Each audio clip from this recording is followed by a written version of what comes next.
Using AI ethically is the most important thing you should be learning.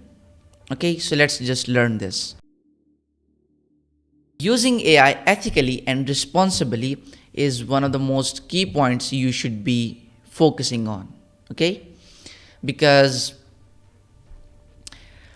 AI is trained on data and it is taking your inputs, your data, to train the model. Okay, and that model will be using that data to generate outputs, and that outputs are public. Everyone, we don't know when AI will be using our data to generate outputs because it is fed into that. Okay, so we don't want to leak out our confidential and personal details. Okay, so one of the things which you can do is you can go into your AI tools, ChatGPT, Claude, Perplexity, Gemini, whatever you are using. You can go to your LLM and find the setting of consenting that my data is used to train their models. You can turn off that.